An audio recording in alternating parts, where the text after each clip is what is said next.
Hi friends, welcome back. This is your Meena Cloud channel. இன்னைக்கு நம்ம சேனல்ல ஒரு அருமையான பேபி ஃபுட் தாங்க பார்க்க போறோம். குழந்தைங்க ஃபீவர், கஃப், கோல்டு இதெல்லாம் இருக்கும்போது குழந்தைங்க உணவு சாப்பிட மாட்டாங்க, ஃபுட் எதுவும் எடுத்துக்க மாட்டாங்க, வாந்தி எடுக்குவாங்க. இந்த மாதிரி ஒரு சமயத்தில் இந்த கஞ்சி அவங்களுக்கு நீங்கள் செஞ்சு கொடுத்தீங்கன்னா நல்ல ஸ்ட்ரென்த்தாகவும் இருக்கும், ஜீரண சத்து இருக்கும், குழந்தைங்க திகட்டாமல் சாப்பிடுவாங்க. ஸோ இதை நம்ம பார்க்குறதுக்கு முன்னாடி நீங்கள் நம்ம சேனலை சப்ஸ்கிரைப் பண்ணாமல் பார்த்துன்னு இருக்கிறீங்களா சேனலை சப்ஸ்கிரைப் பண்ணிக்கோங்க. பக்கத்தில் இருக்கிற பெல் ஐக்கன் கிளிக் பண்ணி வச்சுக்கோங்க ஃப்ரெண்ட்ஸ். அப்படியே ஆல்ன்ற பட்டனையும் கிளிக் பண்ணிக்கோங்க. ஸோ வாங்க இப்போ எப்படி செய்கிறது பார்க்கலாம். ஸ்டவ் மேலே இந்த மாதிரி ஒரு பாத்திரம் வச்சுக்கோங்க. நம்ம வறுத்து எடுக்கிறதுக்கு கஞ்சி செய்கிறதுக்கு ரொம்ப வசதியாக இருக்கும். அதில் 1 டேபிள் ஸ்பூன் அளவுக்கு பச்சை அரிசி இல்லை ஸ்டீம் எது இருந்தாலும் பரவாயில்ல. அதில் 1 டேபிள் ஸ்பூன் அளவுக்கு அப்படியே பொட்டுக்கடலையும் சேர்த்துக்கோங்க.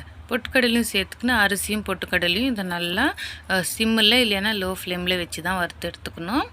அதை நல்லா வறுபடணும். அப்போ தான் கஞ்சி செய்கிறதுக்கு ஈஸியாக இருக்கும். நல்லா ஸ்லோவாக வச்சு வறுத்து எடுத்துக்கோங்க ஃப்ரெண்ட்ஸ். நம்ம குழந்தைங்க ஃபீவராக இருக்கும்போது, கோல்டு, கஃப் இந்த மாதிரியெல்லாம் இருக்கும்போது நம்ம எது கொடுத்தாலும் சாப்பிட மாட்டாங்க. அவங்க ரொம்ப வீக்காக ஃபீல் பண்ணுவாங்க. இந்த மாதிரி நீங்கள் செஞ்சு கொடுத்தீங்களன்னா அவங்க போன் ஸ்ட்ரென்த்துக்கு நல்லது, பின்ன நோய் எதிர்ப்பு சக்தி நல்லாயிருக்கும், வெயிட் கெயின் போடுவாங்க. ஸோ இது நம்ம நார்மலாக செஞ்சு கொடுக்குற டேஸ்லேயே வீக்லி ஒரு 3 டைம்ஸ் இந்த மாதிரி நீங்கள் செஞ்சு கொடுத்தீங்களன்னா போதும். இது குழந்தைங்க நோய் கஃப் கோல்டு இருக்கும்போது மட்டும்தான் சாப்பிட்ணுன்னு அவசியம் இல்லை.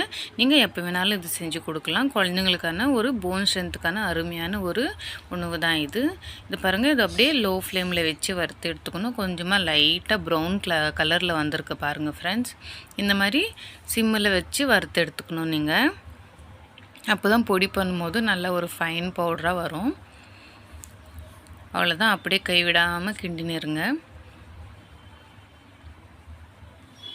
அவ்வளோதான் ஃப்ரெண்ட்ஸ், பாருங்கள் நல்லா வறுத்து எடுத்தாச்சு. நல்லா சலசலன்னு இந்த அரிசி சத்தம் வரணும். அந்த அளவுக்கு நீங்கள் வறுத்து எடுத்துக்கினீங்களன்னா போதும். இப்போ இது சூடாக இருக்குது. ஸோ நம்ம உடனே இதை நம்ம அரைக்க முடியாது.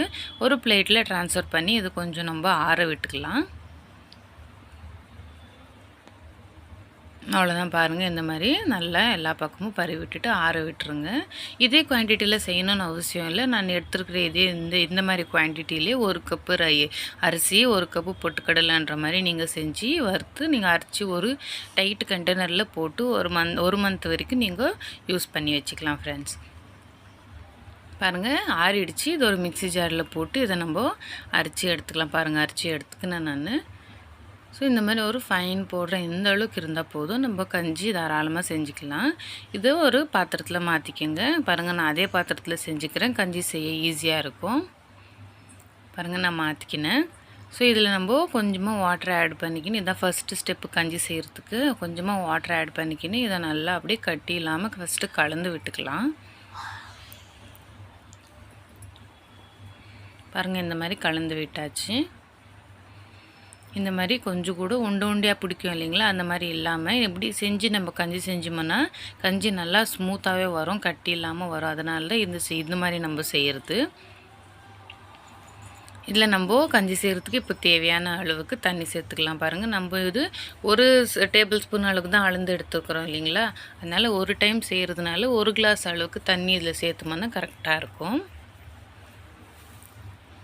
பாருங்கள், அவ்வளோதான். மிக்ஸ் பண்ணி ஈவனாக இந்த மாதிரி மிக்ஸ் பண்ணிவிட்டு ஸ்டவ் மேலே மீடியம் ஃப்ளேமில் வச்சுக்கோங்க ஃப்ரெண்ட்ஸ்.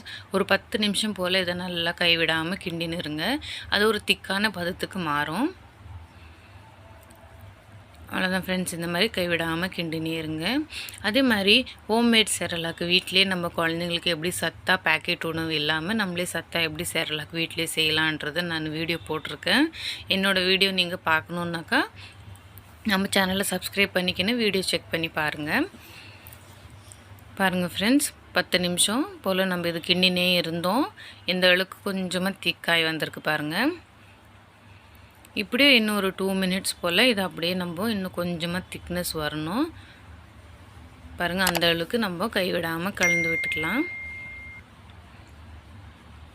இப்படி கலந்து விட்டுனே இருங்க. அவ்வளோதான் ஃப்ரெண்ட்ஸ், பாருங்கள் நல்ல ஒரு திக்னஸான ஒரு கஞ்சி பதத்துக்கு வந்திருக்கு பாருங்கள். அவ்வளோதான். இது ஆறுனா இன்னும் கொஞ்சம் திக்கான பதத்துக்கு மாறும். ஸோ நம்ம இந்த ஸ்டேஜில் ஸ்டவ் ஆஃப் பண்ணிடலாம். ஆஃப் பண்ணிவிட்டு ஒரு பவுலில் மாற்றிக்கலாம். அவ்வளோதான் ஃப்ரெண்ட்ஸ், நம்மளோட ஹெல்த்தியாக நம்மளுக்கு பேபிங்களுக்கு கொடுக்கக்கூடிய இந்த மாதிரி ஒரு அரிசி பொட்டுக்கடலை கஞ்சி எப்படி செய்கிறதுன்றதை பார்த்தோம். இதை நீங்கள் நார்மலாக இல்லை கஃப் கோல்டு இருந்தாலும் சரி, நார்மலாகவே இதை நம்ம செஞ்சு கொடுக்கலாம்.